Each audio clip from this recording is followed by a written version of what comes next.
Good evening, I'm Wade O'Neill and my EdTalk is about role-playing and simulations. These are essentially dramatic techniques. Hemley and Hemley put them in the chapter on techniques using movement. But with these techniques, the movement is not only physical, it's psychological, emotional, and social. Drama truly integrates all domains. Drama is about social interaction and dialogue.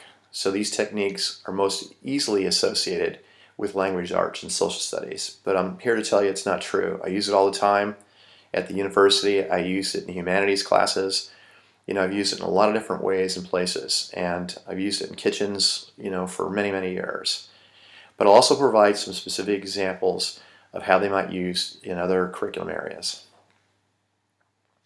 Role-playing is kind of cool because you get a chance to provide a scenario, and it can be any scenario. You can see a student who just acted out in the classroom, and then you can take two other students, and then one can be assigned the role as a teacher, the other can be assigned the role as the student that just acted out.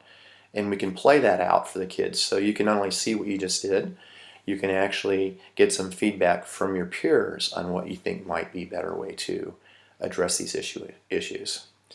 Improvised and unscripted.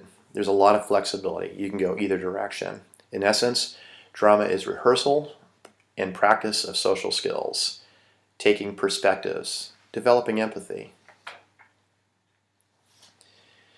Give you a couple of quick examples. Career skills, employment interviews. We do interviews all the time with students.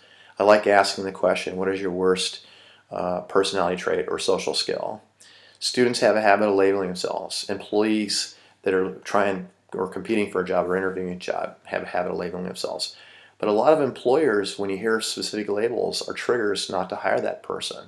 So for instance, one of my students may say, I'm impatient. And then I say as the hiring official, I don't hire impatient people. Another student may say, I tend to be overbearing. And I say, I don't hire overbearing people. So I'm getting to think about how labeling can hurt you in an interview process. So I said, what if we were to address this a little differently? What if you were to say something along the lines of this? Like you, I have a lot of shortcomings, but I want to grow up and be a professional. I want to do professional things in my life.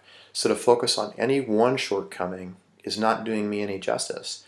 So I try to make myself better today than I was yesterday. So if I was short on patience today, I want to be better on patience tomorrow. If I was abrupt or inconsiderate today, I want to be more considerate and less abrupt tomorrow. So holistically, I try to make myself a true professional, a better person every day. And so then I let them work through that. I let them get that out in their own voice, with their own words. So when they're sitting in front of a hiring official in a real interview, it's second nature to them. They can say it, and the hiring official says, I like that answer. It's a good answer. Customer service is tough. If the customer were always right, we would always be wrong. But the customer is always a customer. They pay the bills.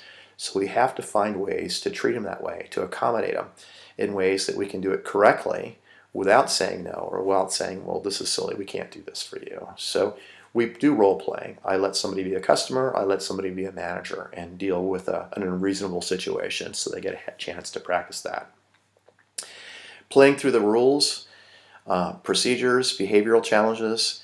I have students that have some big behavioral challenges, and I'll let them play those out amongst each other. I might be a principal one day, I might be a teacher one day, I might have another student be a teacher, or even a student be a parent, and have to hear the teacher explain to the parent why their student was acting out, and put them in these roles so they can internalize these things and realize, take a second and think about what they're doing and do it a little differently.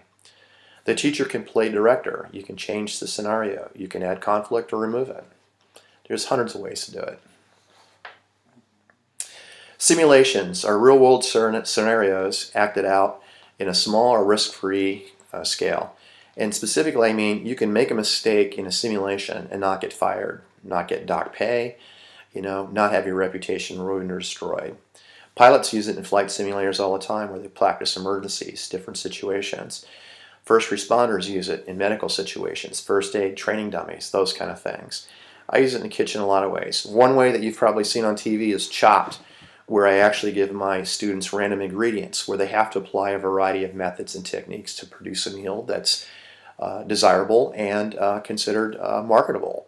Because at the end of the day, I have a couple of responsibilities to my students. One is to get them career ready, two is to get them technical college ready, and three is to help make them better citizens in society, in our community.